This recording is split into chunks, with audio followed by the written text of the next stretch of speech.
Muy buenas tardes, honrado y agradecido de la invitación a participar en este Congreso Internacional de Cardiología de la Fundación Valle de Lili y poder compartir con ustedes un novel tratamiento de la hipertensión arterial, justamente en aquellos pacientes en los cuales es sumamente difícil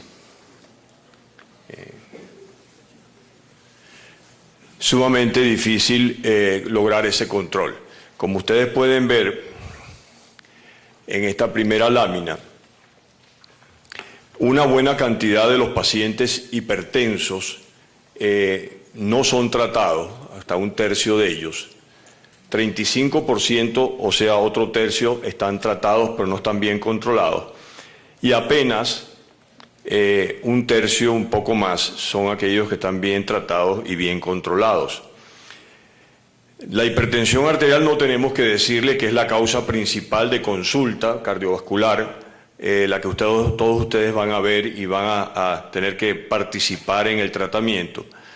Estos son pacientes muy sui generis, en el sentido de que algunos tienen la presión alta y ni siquiera lo saben, otros toman tratamiento y no les importa si les va bien o no les va bien, pero sí no tenemos duda que la hipertensión arterial es un fuerte contribuyente a la mortalidad cardiovascular, y ustedes lo tienen ahí en la pantalla, que cada incremento de 20 milímetros de mercurio en la presión arterial sistólica dobla en 10 años la mortalidad cardiovascular. Si tomamos en cuenta que este es un riesgo grande y que solamente la mitad de los hipertensos están bien tratados, tenemos un problema mayúsculo, porque la prevalencia de la enfermedad es muy grande, muy alta. Estamos hablando de prácticamente 1 de cada 3 adultos. Si sacamos la cuenta, estamos hablando de 1.000 millones de personas en el mundo entero. Prácticamente como si agarráramos la población de la India y todos son hipertensos. Tenemos una buena variedad de fármacos. Ustedes no se pueden imaginar lo que era la hipertensión en los años 50, 60. No, yo no estaba ahí, pero 50, 60, 70. Y no hablemos de antes de eso. No existían drogas que hay hoy en día, eficaces, con pocos efectos secundarios, etc. Pero aún así hay un grupo de pacientes, bien visualizado acá, que están tratados pero no están bien controlados. ¿Por qué? Bueno, o porque hay una inercia médica, como les decía previamente, el paciente está conforme, o hay una hipertensión arterial resistente. ¿Quiénes son estos pacientes? Aquellos que, a pesar de darles por lo menos 3 medicamentos distintos y adicionalmente un diurético, o además de un diurético, todavía tienen cifras de tensión arterial por encima de 160 milímetros de mercurio para la sistólica, más de 90 o 100 milímetros de mercurio para la diastólica, y en diabéticos por encima de 150 milímetros de mercurio. Esto es lo que llamamos hipertensos resistentes a tratamiento. No resistentes porque van al médico y ahí en la consulta tienen la tensión alta. No, en cada momento son resistentes.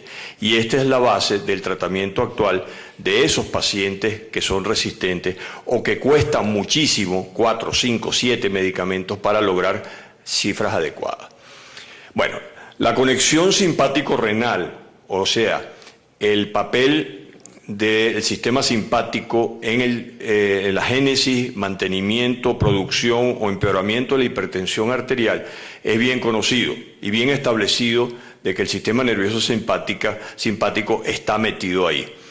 Los fármacos en algún momento actúan en alguna parte de este sistema, produciendo o logrando reducir la tensión. Pero esta actividad simpática llega al riñón como un efector de la parte de hipertensión arterial, pero también sale del riñón, tanto por vía eferente del sistema nervioso simpático, que produce, bueno, un conocido, demostrado, un aumento de la descarga de renina con activación del sistema de renina-angiotensina, un aumento en la retención de sodio y una disminución del flujo sanguíneo renal. Esto, a la vez, por vía aferente, produce que el sistema simpático produzca vasoconstricción, un aumento del gasto cardíaco y, por ende, un incremento en la tensión arterial. Si nosotros logramos en algún momento evitar que estas morbilidades que va a producir por estas vías, la aterosclerosis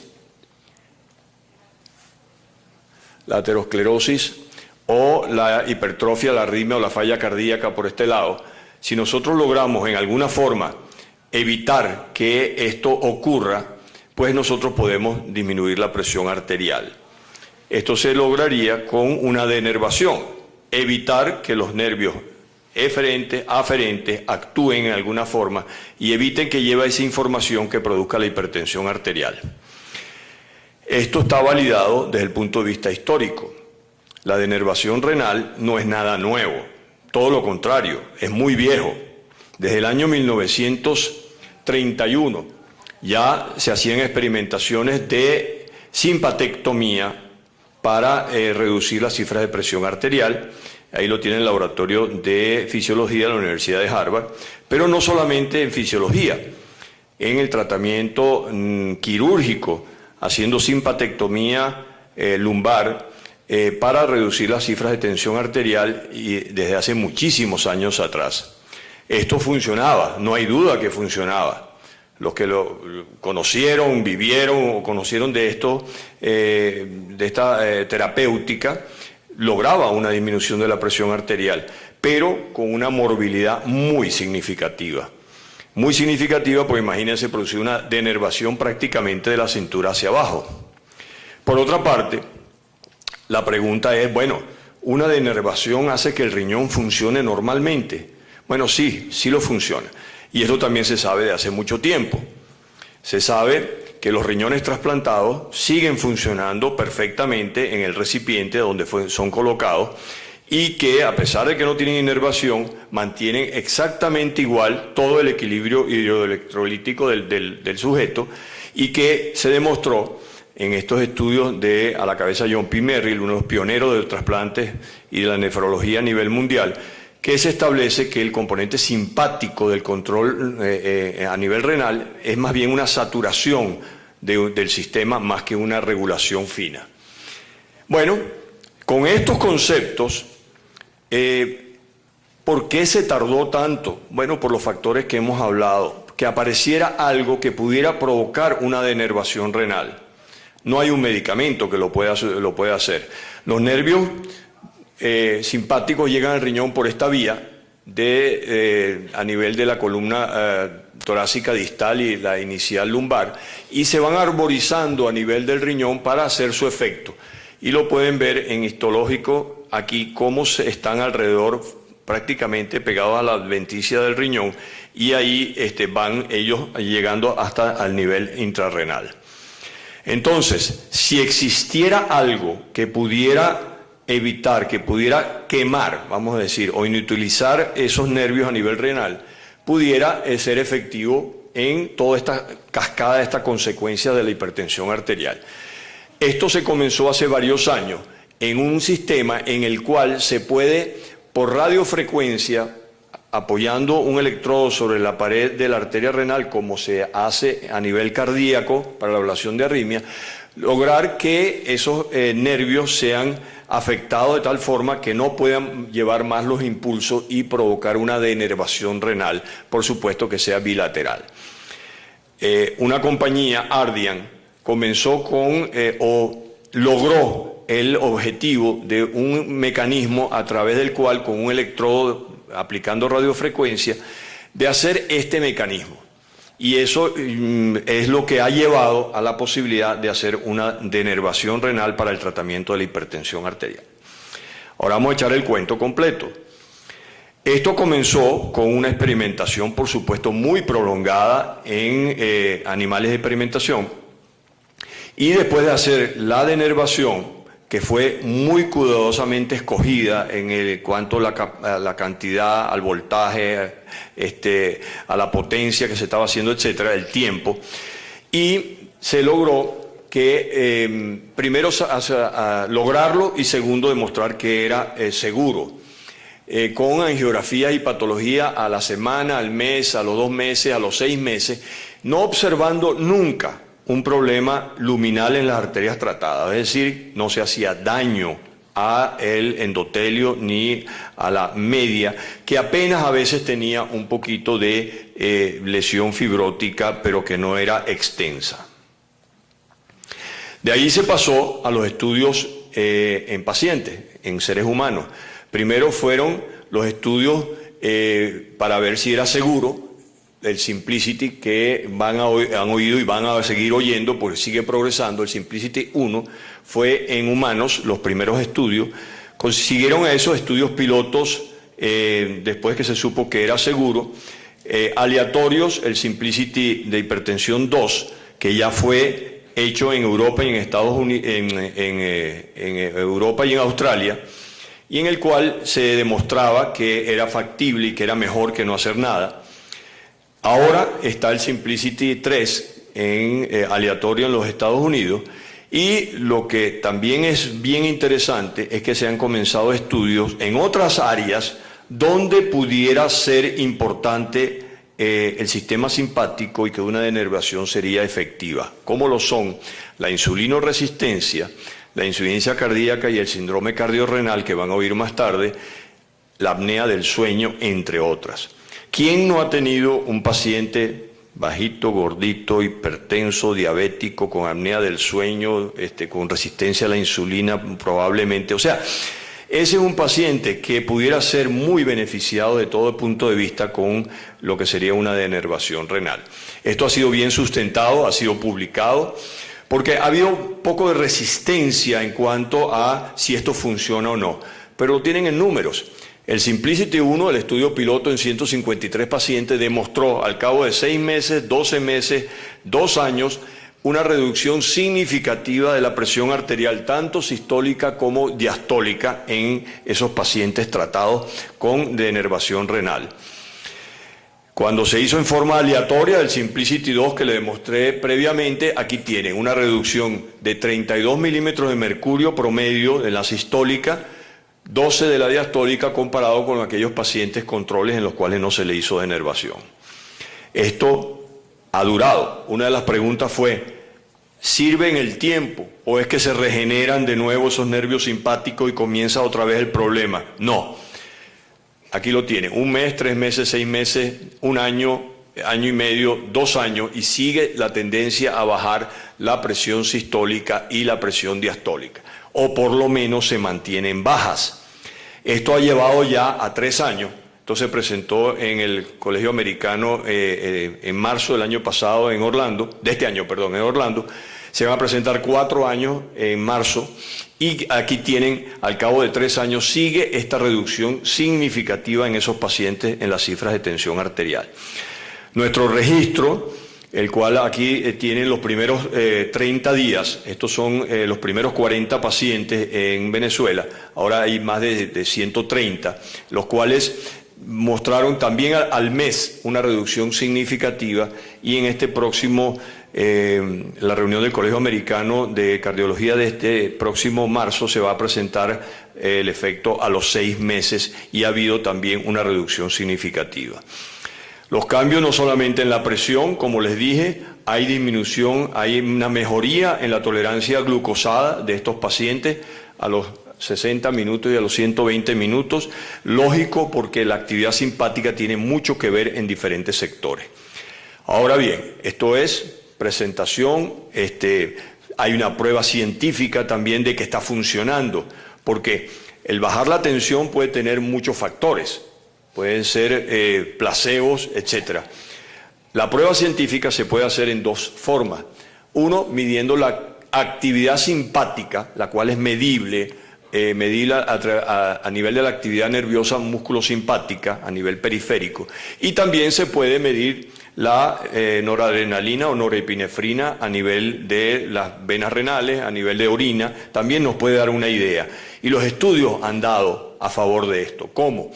En cuanto a actividad simpática, fíjense, en línea de base, cada pico de esto es una uno de los impulsos simpáticos, 56 por minuto con esta presión. Un mes después de la denervación tienen una reducción de casi la mitad con estas cifras tensionales, y al cabo de un año casi no hay impulso y las cifras tensionales están mucho mejor. O sea que no hay duda, en este estudio publicado en New England en el año 2009, donde se demostró esto. No solamente el factor nervioso, sino también la medición de lo que es la noradrenalina a nivel renal, cómo lo tienen en cada uno de los lados, cómo se disminuye los niveles o la actividad de la renina plasmática, cómo aumenta el flujo plasmático renal, todo consistente con los efectos que se espera si en realidad había una denervación renal. Aquí lo tienen, la modificación de los niveles de noradrenalina en 10 pacientes, tienen también la publicación, y esto lo que hizo fue demostrar que el efecto simpático que se estaba buscando fue obtenido. En otras palabras, existe evidencias clínicas y experimentales de que la denervación renal disminuye el efecto simpático y por lo tanto puede mejorar la hipertensión arterial. Quisiera preguntar si puedo seguir con la segunda parte de la charla, que es sobre el procedimiento en sí, de una vez, y así ganamos tiempo. Gracias. En cuanto a cómo funciona, yo creo que esto es una parte fundamental porque en muchas partes del mundo esto se está iniciando. Problemas de regulatorios sanitarios, problemas de fabricación, etcétera, han hecho que algunos países hayan empezado ya y otros todavía no lo hayan podido hacer. Por ejemplo, México, que está al lado de los Estados Unidos en sí, se rige mucho por lo que pasa en los Estados Unidos y no han podido empezar, a pesar de que muchos de estos procedimientos, fábricas se hacen en nuestros países. Por lo tanto, el sistema en sí, novedoso, es bueno saberlo, es bueno saber cómo funciona porque les va a tocar muy pronto tenerlo y van a poder solucionar el problema a algunos pacientes en forma importante. Un procedimiento bastante simple. Trae, como ustedes vieron previamente, ese electrodo, un generador, una consola que permite ver lo que está sucediendo, y se debe utilizar el material que se utiliza generalmente en una angioplastia renal, un catéter guías para ayudarse, las conexiones en Y como se hace en cualquier angioplastia. Utilizamos contraste no iónico y diluido, porque se está inyectando varias veces a nivel renal, ustedes van a ver a medida que transcurre el procedimiento, y entonces es preferible o es importante evitar la nefrotoxicidad y utilizamos contraste diluido a la mitad. Una bolsa de solución de salina heparinizada, presurizada para mantener el sistema siempre sin posibilidades de trombosis. Se puede utilizar una regla radiopaca, ya van a ver por qué, y se necesitan algunos medicamentos. Heparina, por supuesto, como siempre. Después se necesitan analgésicos porque esto produce cierta molestia o a veces dolor visceral. Y hemos observado que el fentanil, el ramifentanil, la morfina son muy efectivos, tengo que decir. También usamos midazolam, nitroglicerina a veces cuando se produce mucho espasmo, y atropina porque hay reacciones vagales con el efecto visceral. Este es el sistema, muy parecido a cualquiera que pueda hacer de una angioplastia, el catéter con el electrodo y el sistema de irrigación para poder inyectar contraste y mantener también las cifras tensionales. En la punta del catéter que vieron previamente es esta. Este es el lugar donde se produce la radiofrecuencia que va a llevar a cabo la denervación. Está en la última porción, aquí lo ven en una arteria renal, la parte es radiopaca. A los 5 milímetros más proximal tiene otra marca radiopaca, y esta, la importancia que tiene es que vamos a ir desde la periferia de la arteria renal a la parte proximal, y eso va a hacer que esto nos va a servir para ir de 5 milímetros en 5 milímetros hacia atrás. Se puede deflectar el cuerpo acá, no esta parte de acá, esto puede estar estirado, deflectado y nos va a servir para tener apoyo, porque como vimos, esto es como un árbol y hay que ser circunferencial, hay que tratar de hacer una denervación circunferencial que no es nada del otro mundo. El mango en sí tiene esta porción en la cual la punta está así, o cuando se jala hacia atrás esta palanca, pues se deflecta. Y eso permite acomodarlo y pegarlo en la pared de la arteria en diferentes posiciones. También se puede girar independientemente del mango a través de esta porción, y ese rotador anaranjado nos permite saber cuántas vueltas hemos dado. Él tiene una parte superior, esta que está aquí, que nos dice cuando está en forma neutra, pero cuando lo rotamos, cada 45 grados va a hacer clic. O sea que con 2 clics sabemos que hemos movido 90 grados la punta del electrodo. Comenzamos por hacer una angiografía, un catéter pigtail, a veces lo hacemos con el mismo catéter guía renal, dejando la guía dentro para evitar un problema de dañar con la inyección la pared de la aorta. Lo importante es ver, uno, que no haya obstrucciones en la arteria renal, por supuesto, y que tenga un diámetro adecuado. Es muy común, es mucho más común de lo que ustedes se imaginan, arterias renales polares, arterias renales dobles o triples. El problema es que tienen que ser más de 4 milímetros. ¿Por qué? Porque es la que va a dar un flujo de sangre suficiente que enfríe mientras se está haciendo el tratamiento, porque si no la temperatura sube demasiado en la arteria renal y la puede dañar o producir edema por lo menos. El equipo en sí se encarga de todo, tiene un algoritmo espectacular, el cual cuando la temperatura sube demasiado, 70 grados, se apaga. Entonces evita que haya una lesión. Pero usted, ¿para qué se va a meter en lío si sabe que la arteria tiene menos de 4 milímetros? Ni lo haga. El angiograma renal, fíjense lo que le estaba diciendo, es sumamente importante porque permite verificar que se llene todo. No solamente esta arteria que se ve grandota, pero aquí viene otra más pequeña, una polar. De una vez les puedo decir, no hay ningún problema, usted no va a hacer esta, pero hace esta. Y hasta ahora los estudios han dado que basta hacer esta para que funcione. Es más, hay un 4 o 5% de pacientes que nada más se le puede hacer a un lado, por alguna razón. Tienen 2 arterias, o 3, y cada una lo que mide son 2 milímetros, y la otra del otro lado es una sola.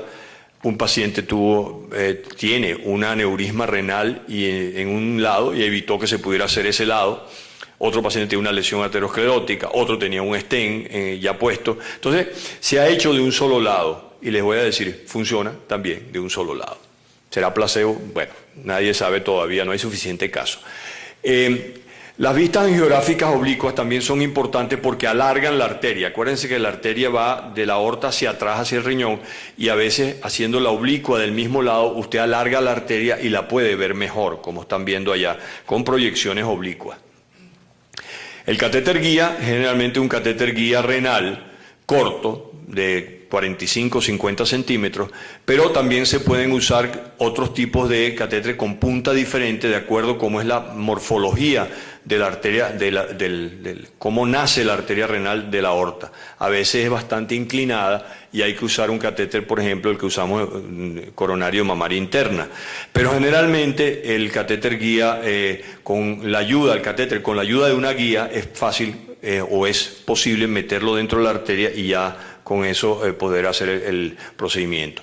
También ven acá como hay una regla que permite decirnos más o menos dónde estamos para cada ablación. Sin embargo, esto generalmente no es necesario porque los equipos hoy en día es muy fácil saber exactamente el tamaño, el diámetro, el lugar donde estamos. El manejo del paciente es fundamental. Es ideal tener un anestesiólogo. Y la razón es que usted se puede dedicar a su asunto y no estar pendiente que me duele, que se mueve, que esto, que lo otro. Entonces el anestesiólogo se encarga de darle analgesia, de mantenerlo sedado, de manejar en forma adecuada, porque aquí dice pueden, y hemos visto que más que pueden, tienen muchas veces dolor visceral y empiezan a moverse y empiezan a inquietarse y tienen que estar bien medicados. Como les dije antes, el fentanil o la morfina han sido los mejores aliados que hemos tenido, y pocas veces hemos tenido que usar nitroglicerina porque el algoritmo del equipo y conociendo la arteria, las características, hace que esto generalmente no sea necesario. Los signos vitales son bien importantes de tenerlos monitorizados durante el procedimiento, como cualquier otro que se hace en una sala de hemodinamia, porque la presión arterial puede caer. Y es bien interesante como uno ve pacientes que son hipertensos resistentes, entre comillas, y cuando están ahí tienen 120, 80, 110 o 100. ¿Por qué? Bueno, están acostados, están en el hospital, están dormidos, no tienen ansiedad, no están en su vida diaria, digamos. Incluso estando ahí están mejor que probablemente en su trabajo. Eso puede hacer que la tensión caiga cuando se dan analgésicos, si se administra nitroglicerina. Las maniobras a Valsalva, a veces durante la terapia, cambios en el pulso, etcétera, pueden reducir la presión arterial. Y es bueno tener todo a mano, pero generalmente con la administración de soluciones para la hipotensión o atropina para bradicardia puede ser o son efectivas. Lo mismo, lo que pueden ser bradicardias, lo mismo mantener una buena oxigenación, pero esto es rutinario y es muy poco frecuente que uno tenga algún tipo de complicación mayor que no pueda resolver fácilmente durante el procedimiento.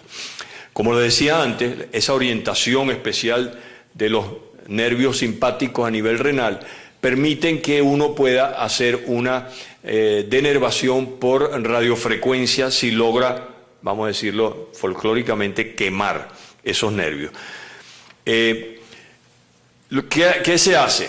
Se necesita tratar cada lugar en forma larga, son 2 minutos, pero a baja potencia. Si lo hacen muy fuerte, se produce espasmo, se produce edema y no es bueno. Entonces, la gente que ideó esto hizo que se diera una baja potencia que apenas alcanza 8 vatios, pero por un tiempo prolongado, y así evitar las complicaciones que pueda tener esa ablación, pero sí lograr la ablación.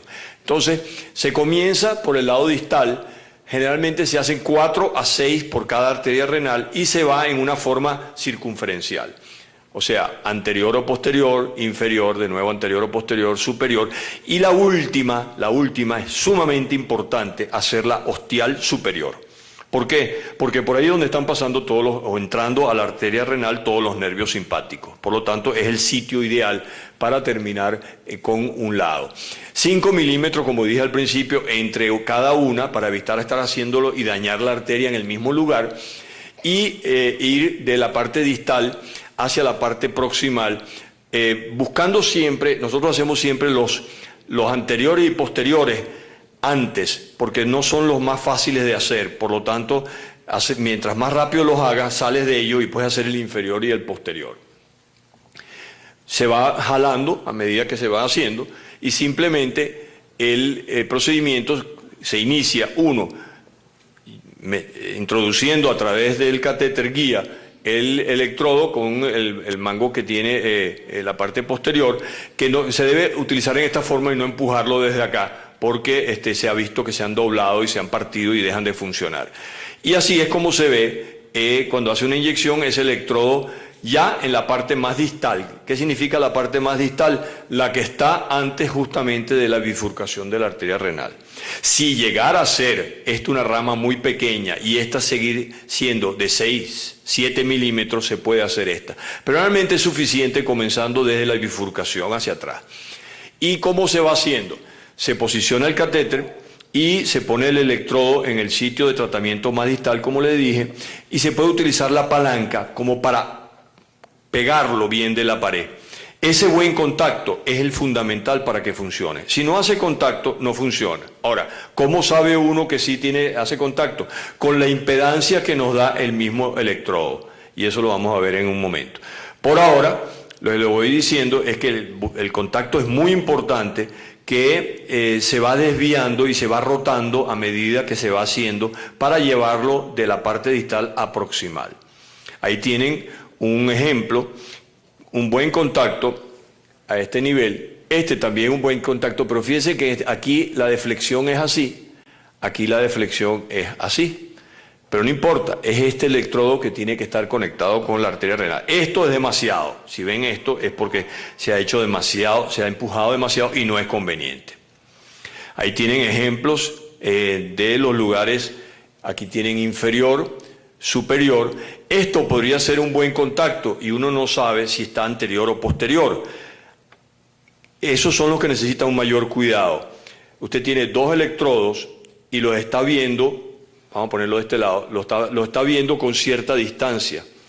Si está tratando la arteria del lado izquierdo y cree que está anterior y posterior, pero no lo sabe, hay una forma bastante sencilla. Si el electrodo está mirando hacia atrás, cuando haga una vista, no ya antero-posterior, sino oblicuo-izquierda, se va a separar los dos electrodos. En cambio, si está hacia adelante, cuando se vaya de la antero-posterior a la oblicuo-izquierda, se va a poner más pequeño. O sea, es muy fácil saber cuándo está anterior o posterior porque hay que hacerlo circunferencial sin la menor duda. ¿Cómo se optimiza los sitios de tratamiento? Lo que hablamos, la impedancia. Esto nos va a decir si el contacto está adecuado. La consola que van a tener en el laboratorio tiene una pantalla que les va a decir cuánto es la impedancia. Si la impedancia es muy baja, no está haciendo contacto con la pared. Si la impedancia es muy alta, está haciendo mucho contacto, pero la impedancia debe estar en un buen rango por encima de 250 ohmios. Y ahí lo tienen escrito. Si la impedancia está muy alta, podría ser que esté dentro de una rama pequeña. Entonces siempre se está inyectando para saber dónde uno está metido. Se inicia el tratamiento, bueno, tener a mano los medicamentos, documentar bien con el cine y tiene dos posibilidades. O alguien aprieta un botón en la consola o usted tiene un pedal que le da y él va a descargar la energía durante 2 minutos consecutivos y va a parar solo. Va a parar automáticamente a los 2 minutos o cuando ocurra algo, por ejemplo, aumente mucho la temperatura, no caiga la impedancia, o sea, haya problemas que el mismo mecanismo, el algoritmo del sistema lo va a encontrar. Y se repite el procedimiento cada vez, estamos hablando de 2 minutos, se pone hacia atrás, se endereza la punta a veces, hay varias formas de hacerlo. Uno puede deflectar cada vez que hizo un tratamiento y retroceder, volver a deflectar, cambiar la posición o simplemente, eso no va a dañar la arteria porque es muy blando, deflectado lo lleva de una posición a otra gracias a poder darle a la manilla. Y eso va a hacer más sencillo y más rápido el procedimiento que no se lleva más de 40 minutos. Lo más importante es esa marca que tienen ahí, los 5 milímetros para el tratamiento. O sea, si la primera fue aquí, la segunda va a ser acá. O sea, se va a retirar estos 5 milímetros hacia atrás, teniendo esta como referencia, y ahí va a ser el siguiente. Y así vamos hasta que lleguemos hasta el ostión del riñón.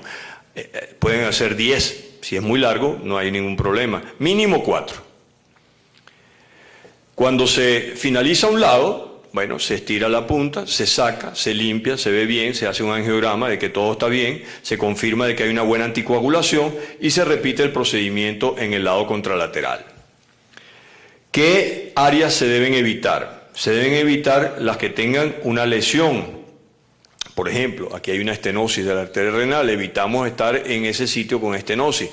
Aquí hay una placa aterosclerótica calcificada que también vamos a evitar porque no va a dar un buen resultado. O lugares donde hay displasia fibromuscular como esta que tampoco se deben tratar. O sea que hay que ser selectivos, sin embargo, la mayoría de los pacientes se puede hacer el procedimiento. ¿Cuál es la apariencia típica? Bueno, mire, ninguna, prácticamente nada. Fíjense que esto fue antes de comenzar el procedimiento, esto es después, quizás unas irregularidades, pero al mes es como si no hubiera pasado absolutamente nada. Lo que hay ahí es edema por calor provocado, es como si ustedes tocan algo muy caliente y se les hincha el dedo y punto, eso va a desaparecer. A veces es más significativo, como lo ven acá, pero lo mismo. Esto era esto es después de hacer la ablación, esto es un mes después. ¿Cuál es el manejo post? Bueno, el manejo que tiene cualquier procedimiento de acceso femoral, estar muy pendientes con la profilaxis, la nefropatía por contraste, solución 50-50, bien hidratado, o utilizar CO2 como contraste para el procedimiento. Unas palabras sobre el generador, lo van a conocer, nos indica en sus pantallas cómo estamos. Está prendido, el tiempo en sí, 2 minutos, faltan, la temperatura es la del cuerpo, 37 grados, y cuando arranca, bueno, él va a ir bajando el tiempo de los segundos, el bataje va aumentando, la impedancia va cayendo y la temperatura va subiendo. Esta impedancia, esa reducción de impedancia es lo que nos dice que está funcionando, punto. Si no hay disminución de impedancia, no sirvió. Si la impedancia cae demasiado, mejor. Mientras más sea la caída, sobre todo por encima de 8%, por encima de 10 mejor, por encima de 15 mejor, nos dice que estamos muy bien. Si hay algún problema, él va a parar, sobre todo cuando la temperatura sube demasiado. Y el máximo que va a dar acá, para lograr esta caída de impedancia, son 8 vatios. Hasta que pasen los 120 segundos y termina y dice, terminó esta fase del tratamiento. Usted puede ver en la pantalla un resumen de los últimos 5 que ha hecho. Y tienen la impedancia inicial aquí, en qué porcentaje cayó la impedancia, fíjense que aquí es poquita, la máxima temperatura lograda, mientras más pequeño el vaso o menos flujo tenga, más rápido sube la temperatura o más sube la temperatura. La máxima potencia lograda nunca va a pasar de 8, la potencia final y el tiempo en segundos acá. Este tiempo aquí se detuvo, aquí también, porque hubo cambios importantes en la temperatura, como ven acá, y en este caso distinto, no hubo un aumento de temperatura, pero hubo una caída muy poca de la impedancia. Entonces, el mismo equipo nos va a dar un código, y nos dice, bueno, el código es 25, es 22, nos va a decir por qué paró. Simplemente uno tiene que saber entonces, paró porque la temperatura subió, vamos a cambiar de sitio, vamos a que mejore el flujo sanguíneo renal ahí, vamos a hacerle un lugar que a lo mejor hay una placa que no estamos viendo. Después de tratamientos de rutina, cada vez, cuando yo les dije a los 2 minutos, se aparece en la pantalla al terminar y dice, bueno, sí, se entregó la energía en forma satisfactoria, recuerden, se van a hacer los 2 lados, y hay que revisar los estatus de lo que dice el mismo equipo dentro de su algoritmo que muestra unos mensajes y nos dice lo que está sucediendo. O sea, de verdad es simple, de verdad funciona como les he estado diciendo. Yo creo que es un tratamiento bueno para esos pacientes que son un dolor de cabeza para muchos de nosotros, en los cuales la tensión arterial no la logramos mejorar con múltiples medicamentos, cambiamos medicamentos de un lado a otro, pero siempre el paciente sigue estando hipertenso. Llevamos apenas unos 3-4 años vamos a decir, implementación clínica, y esto va a mejorar en el tiempo y es un arma que espero que podamos utilizar para ese tipo de paciente que no queremos tener. Gracias. ¿Hay alguna pregunta en los asistentes para los conferencistas? Doctor Burger, una...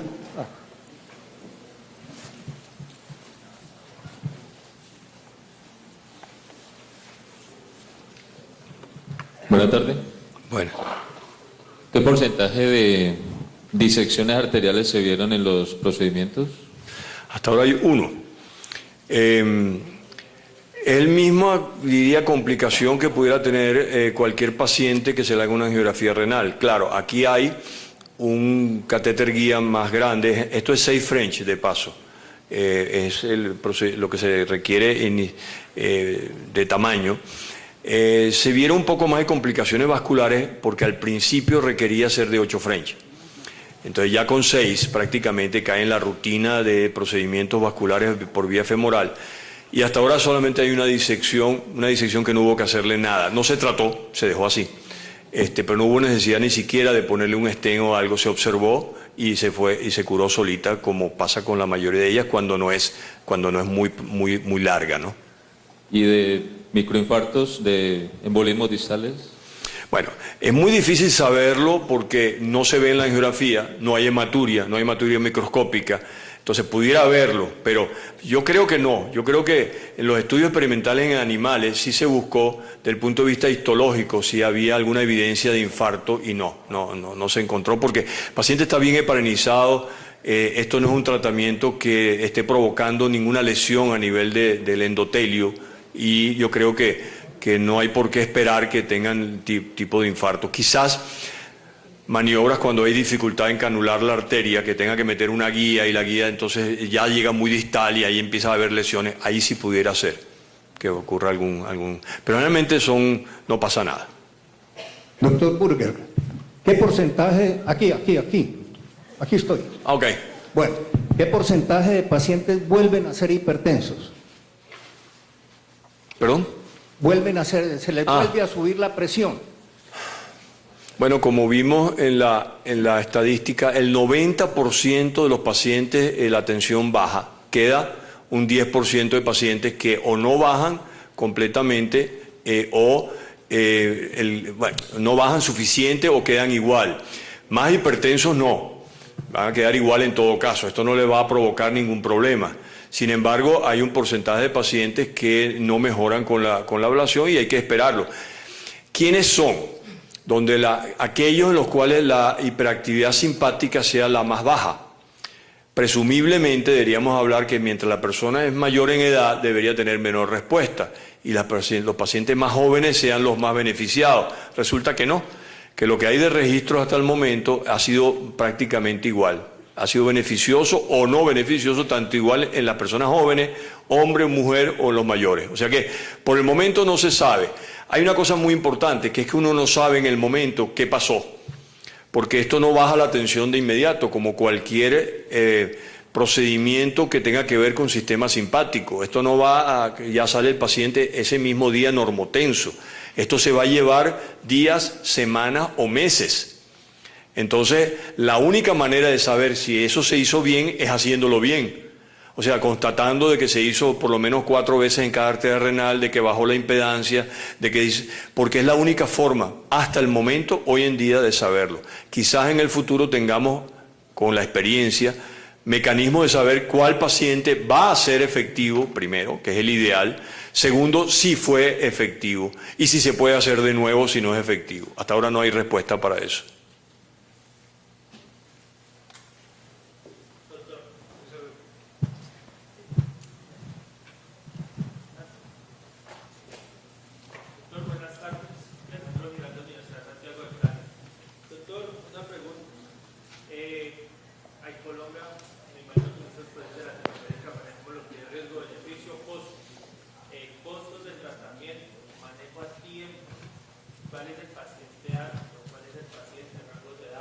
Pero pues principalmente en costos y beneficios hacia el paciente, ¿cuál sería el objetivo? Sí, son preguntas que no son teóricas, en el sentido de que usted dice, me cuesta, vamos a decir, $10.000, pero ¿cuánto va a dejar de tomar el paciente de medicamentos a lo largo de los próximos 10 años? ¿Y cuánto va a ser eso entonces en disminución de cantidad de dinero con la que estás invirtiendo ahora? 1. 2. Una tensión más baja hace que la persona tenga menor morbilidad y va a hacerle una menor carga al Estado en cuanto a complicaciones como son las complicaciones de la hipertensión arterial, que al fin y al cabo es la morbilidad mayor que pueda tener el paciente cardiovascular, lo que son los accidentes cerebrovasculares, infarto miocardio, insuficiencia renal, etcétera, etcétera. O sea, no es fácil de medir. Claro, tú tienes una medida que es el costo. Ahora, ¿cuál es el costo que tú estás evitando haciendo esto? Por ahora, yo le diría que la indicación actual es hipertensión arterial resistente. ¿Por qué? Porque es el paciente que tú quieres beneficiar más. No aquel que dice, no, yo no quiero tomar medicamento, hágame esto para no tomar un medicamento. No tiene sentido. Ese no tiene sentido. Esto es para el que no... Estamos hablando, yo diría, como de un 7% del hipertenso. No más. Del hipertenso en tratamiento. Ese es el número al cual vas a ayudar y al cual se justifica desde el punto de vista económico ayudar. Que después se haga en otras ramas. Yo estoy muy interesado en el síndrome cardiorrenal. ¿Por qué? Porque ese es otro paciente de dolor de cabeza, que es el paciente que está en clase 4, miocardiopatía dilatada, que si le das diuréticos, entonces le baja la tensión, se siente muy mal, que si no se lo da está hinchado. Ajá, ese es un paciente que podría beneficiarse mucho. Denervación renal, mejor respuesta al diurético, menos retención de agua y sal. Pero eso está todavía, ese sí está todavía en plena fase de investigación. Buenas tardes, doctor. Dos preguntas. La primera es, después del procedimiento no existiría un riesgo hipotético de una estenosis de la arteria renal. Y la segunda es si ustedes tienen algún tipo de registro en cuanto a desenlaces de mortalidad con el procedimiento. No, la mortalidad ha sido 0. No, yo digo en mejoría de mortalidad. ¿Perdón, de qué? De mortalidad a largo plazo. No hay suficiente tiempo. O sea, no tenemos, o sea, lo que hay es 3 años de saber que es efectivo el tratamiento. El tratamiento en sí no produce estenosis renal como está demostrado. Tú produces edema cuando hay una arteria pequeña o de bajo flujo, la potencia, que no es mucha, si le pones a comparar esto con lo que se hace a nivel cardíaco, la potencia es bajísima. Puede producir edema y tú ves irregularidad en la arteria. Pero si tú le haces a ese paciente una angiografía, un mes después está normal. ¿Puedes evitarlo? Bueno, al principio le dábamos nitroglicerina antes de empezar el procedimiento y nos dimos cuenta de que o no pasaba nada o si pasaba igual dándole nitroglicerina o no, porque esto no es un espasmo, esto es edema, esto es que se hincha en el nivel donde estás produciendo la ablación por el calor y eso va a desaparecer en unos días. Entonces no hay manera de que esto lo mejores rápidamente. No hay ningún caso reportado de estenosis de arteria renal permanente después de haber hecho esto. Ninguno. Hay que tener cuidado, no meterte una rama pequeña. Siempre hay que hacer una buena inyección, sobre todo cuando uno está a nivel del ostium. Porque cuando estás en el ostium de la arteria renal con la aorta, ahí sale muy cerca la arteria suprarrenal. Y no vayas a quemar justamente donde está la arteria suprarrenal, porque ahí sí puedes provocar un edema suficiente como para que exista un problema, obstrucción. No lo hemos visto, pero hay que estar pendiente de eso. Bueno, muchas gracias. Gracias a usted. Estamos finalizado el simposio de hipertensión arterial. Produce que el sistema simpático produzca vasoconstricción, un aumento del gasto cardíaco y por ende un incremento en la tensión arterial. Si nosotros logramos en algún momento evitar que estas morbilidades que va a producir por estas vías, la aterosclerosis o la hipertrofia, la arritmia o la falla cardíaca por este lado, si nosotros logramos en alguna forma evitar que esto ocurra, pues nosotros podemos disminuir la presión arterial. Esto se lograría con una denervación, evitar que los nervios eferentes, aferentes actúen en alguna forma y eviten que lleve esa información que produzca la hipertensión arterial. Esto está validado desde el punto de vista histórico. La denervación renal no es nada nuevo, todo lo contrario, es muy viejo. Desde el año 1931 ya se hacían experimentaciones de simpatectomía para reducir las cifras de presión arterial. Ahí lo tiene el laboratorio de fisiología de la Universidad de Harvard, pero no solamente en fisiología, en el tratamiento quirúrgico, haciendo simpatectomía lumbar para reducir las cifras de tensión arterial y desde hace muchísimos años atrás. Esto funcionaba, no hay duda que funcionaba. Los que lo conocieron, vivieron o conocieron de esto, de esta terapéutica, lograba una disminución de la presión arterial, pero con una morbilidad muy significativa. Muy significativa, porque imagínense producir una denervación.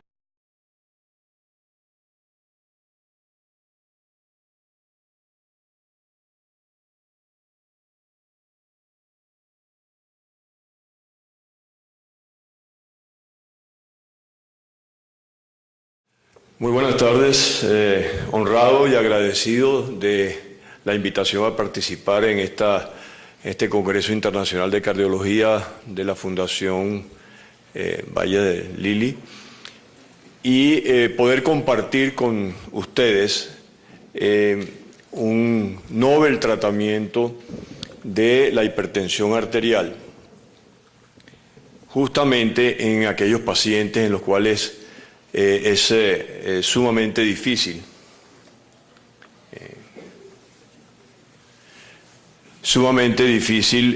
Lograr ese control. Como ustedes pueden ver en esta primera lámina, una buena cantidad de los pacientes hipertensos no son tratados, hasta un tercio de ellos.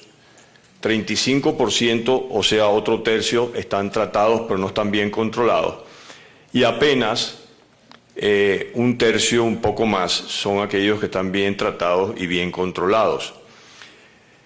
La hipertensión arterial no tenemos que decirle que es la causa principal de consulta cardiovascular, la que todos ustedes van a ver y van a tener que participar en el tratamiento.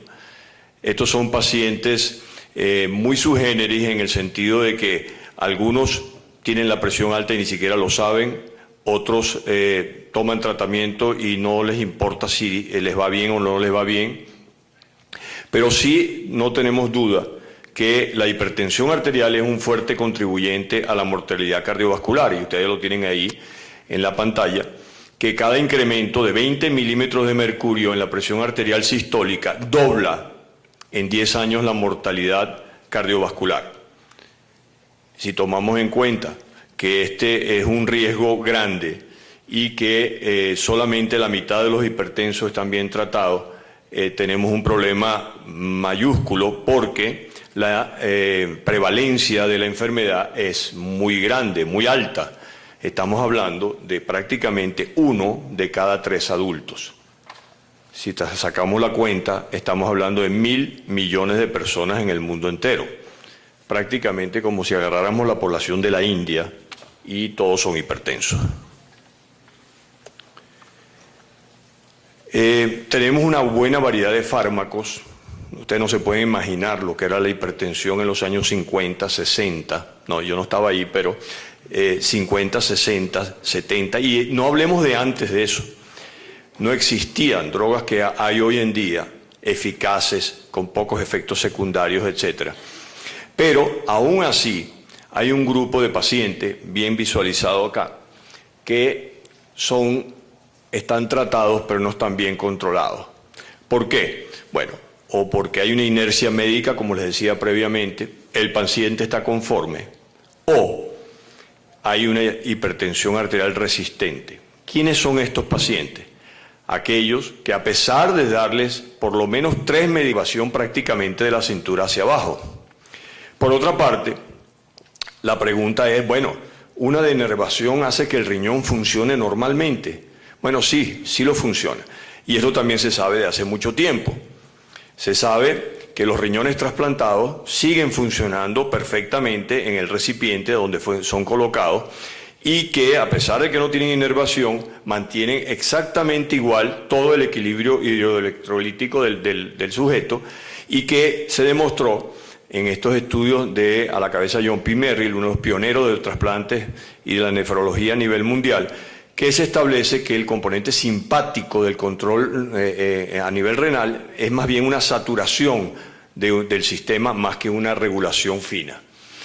Bueno, con estos conceptos,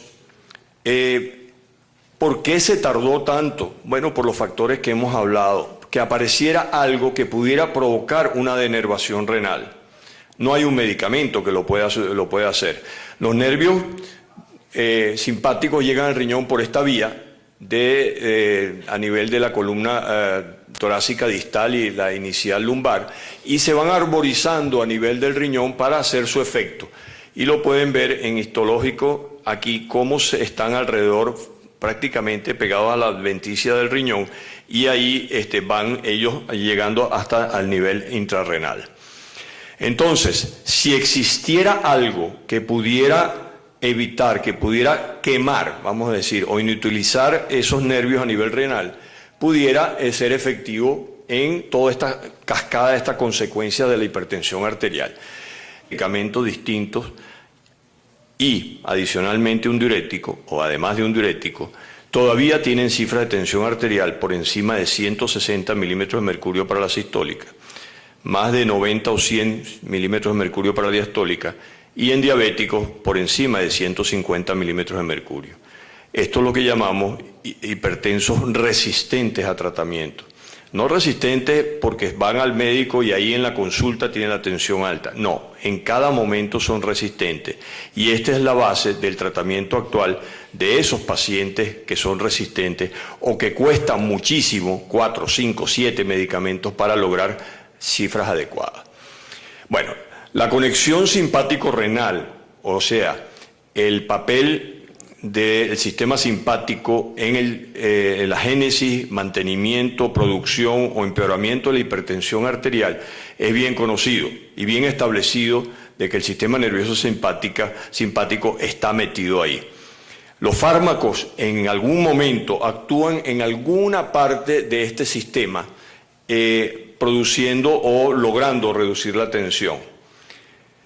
Pero esta actividad simpática llega al riñón como un efector de la parte de hipertensión arterial, pero también sale del riñón, tanto por vía eferente del sistema nervioso simpático, que produce, bueno, un conocido, demostrado, un aumento de la descarga de renina con activación del sistema de renina-angiotensina, un aumento en la retención de sodio y una disminución del flujo sanguíneo renal. Esto, a la vez, por vía aferente,